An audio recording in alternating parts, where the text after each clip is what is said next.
का उर्दू खबरनामा लेकर मैं आपका मेजबान गौहर कुची आपकी खिदमत में हाजिर। तफसीलात से पहले अभी तक की सुर्खियों पर एक नजर। उमर अब्दुल्ला ने पीडीपी पर साधा निशाना, कहा पीडीपी का भाजपा के साथ हुकूमत के लिए हाथ मिलाना अवाम को पड़ा महंगा।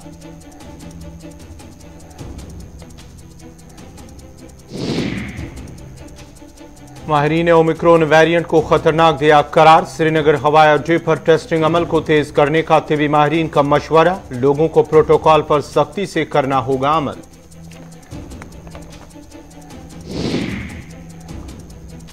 पट्टन में प्राइमरी हेल्थ सेंटर 5 बरसों से तशरीह तकमील, हजारों नफूस पर मुश्तमिल आबादी बेहतर तिबी सहूलियात से महरूम।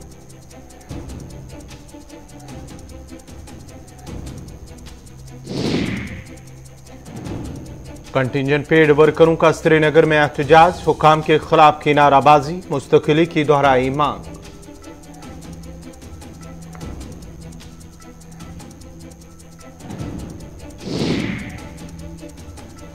और सोपोर के लापता ताजिर के रिश्तेदारों का प्रेस कॉलोनी में एहतजाज, पुलिस के आला हुकाम से लापता शख्स की बाजियाबी के लिए मदद की दोहराई अपील।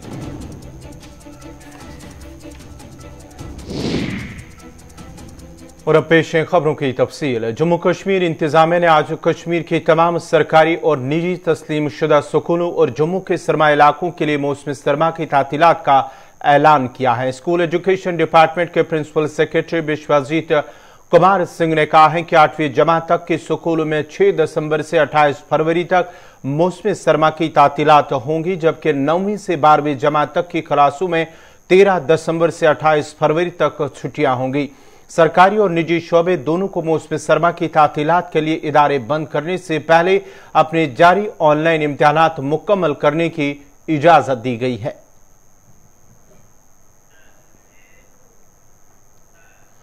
नेशनल कॉन्फ्रेंस के नायब सदर उमर अब्दुल्ला, जो कि किश्तवाड़ के दौरे पर है, ने आज छतरू किश्तवाड़ इलाके में एक अवामी इज्तिमा से खिताब किया। इस मौके पर उमर अब्दुल्ला ने कहा कि अगरचे साल 2014 के असम्बली इंतखाबात के बाद हुकूमत साजी के लिए मरहूम मुफ्ती मोहम्मद सईद को हिमायत का ऐलान भी किया था और हिमायत की थी ताकि भारतीय जनता पार्टी को जम्मू कश्मीर से दूर रखा जाए, ताहम उन्होंने भाजपा के साथ हाथ मिलाया, जिसकी सजा आज भी अवाम भुगत रही है। 2014 के असेंबली इंतखाबात के बाद अल्लाह मग़फ़िरत करे उन्हें, मुफ्ती मोहम्मद सैयद साहब को मैंने दोस्ती का हाथ बढ़ाया। मैंने कहा जनाब जिस रास्ते पे आप चलने जा रहे हो वो जम्मू कश्मीर के लिए बहुत ही ज्यादा खतरनाक साबित होगा, शायद ही हम बच पाएंगे इस फैसले से। मैंने कहा आप इस गलतफहमी में मत रहिए कि मुझे इक़्तिदार की लालच है। मुझे 6 साल हो गए वज़ीर आला की कुर्सी पे बैठे, मुझे कोई इक़्तिदार की लालच नहीं है, मुझे कोई इक़्तिदार की लालच नहीं है। ना मेरे साथी मिनिस्टर बनना चाहते हैं आपके साथ, हमें आपका मेंबर पार्लियामेंट, राज्यसभा या एमएलसी भी नहीं चाहिए। बिना शर्त के हम चुपचाप पीछे बैठ के आपकी मदद करेंगे, आप हुकूमत बनाइए, लेकिन कम से कम उन लोगों को मत लाइए जिनके इरादे इस रियासत के लिए सही नहीं है। लेकिन उस वक्त उनकी मजबूरी कुछ और थी, उनका फैसला कुछ और था, और जैसे हमने यहां पे एक अलग अंदाज में कहा गया था, लेकिन वो यहां पे भी बिल्कुल फिट आता है। लम्हों ने खता की, सदियों ने सजा पाई।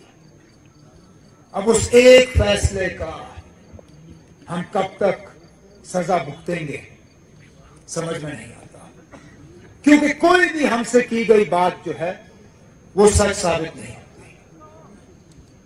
हमें कहा गया था कि 370 हटाने से यहां अमन आएगा, यहां तरक्की के काम शुरू होंगे, यहां बाहर से पैसा आएगा और लगेगा, यहां पे नौजवानों को रोजगार ढूंढना नहीं पड़ेगा, घर बैठे बैठे उनको रोजगार के ऑर्डर फराहम किए जाए। कोरोना वायरस के नए वेरिएंट ने जो आवाम को तशवीश में डाल दिया है, वही डॉक्टर निसारुल हसन ने कहा है कि वादी कश्मीर पसंदीदा सयाहती मकाम होने के पेश नजर श्रीनगर हवाई अड्डे पर टेस्टिंग का अमल तेज करना होगा। लोगों को प्रोटोकॉल पर सख्ती से अमल करना होगा, क्योंकि ये वायरस न सिर्फ तेजी से फैल रहा है बल्कि बहुत ज्यादा खतरनाक भी है। से ये करना चाहता हूं कि खुदा ना करे अगर ये वेरिएंट कम्युनिटीज में फैल गया, मुझे लगता है ये डेल्टा वेरिएंट से ज्यादा घातक हो सकता है। सो इसीलिए people have to be cautious.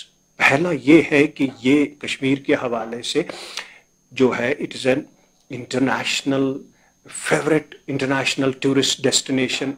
उसका ये मतलब है कि दुनिया भर के लोग यहाँ सीधे आते हैं because it's an international airport, Srinagar airport.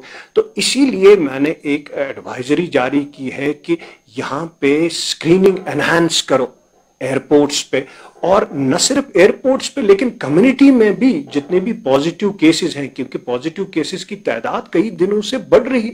उसका ये मतलब है कि या तो जो है वैक्सीन की इम्यूनिटी कम हो रही है जो हमने किया है पहले 6 महीने पहले 8 महीने, या कोई वेरिएंट उभर के आया है। और वो कैसे पता चलेगा हमको कि वेरिएंट आ गया है कि नहीं? वो हमको जेनेटिक टेस्टिंग से पता चलेगा। और जितने भी पॉजिटिव सैंपल्स हैं उनको जेनेटिक टेस्टिंग के लिए बाहर भेजना है ताकि हमको पता चले कहीं वेरिएंट तो कोई नहीं है हमारे कश्मीर में। और जहां तक हो सके मुझे लगता है इस वायरस को यहां आने से रोकने के लिए एक ही चीज है कि we should not allow any tourist to come in specially from these affected areas. Suppose अभी 13-14 कंट्रीज 15 कंट्रीज में फैल गया, क्योंकि जब ये अंदर आएगा फिर ये मुश्किल है, it is very difficult to control it. It will spiral into a situation where from it will be difficult to control it. और मेरा ये मानना है कि अस्पताल भी we should prepare ourselves hospitals ना के हवाले से, क्योंकि हम थोड़ा सा लैक्स हुए थे कि अस्पताल जो है उन्होंने कोविड को शायद खैरबाद किया था लेकिन कुछ दिनों से बढ़ गया है। मुझे लगता है फिर से हमको हॉस्पिटल प्रिपेयर्डनेस के हवाले से, लॉजिस्टिक्स के हवाले से, किट्स के हवाले से, टेस्टिंग किट्स के हवाले से, बेड्स के हवाले से, आईसीयूज बेड्स के लिए, क्योंकि कोविड जब सीवियर हो जाता है तो एक ही चीज बचाता है उसको, ICU beds along with ventilator. नाजरीन, खबरनामा जारी रहेगा।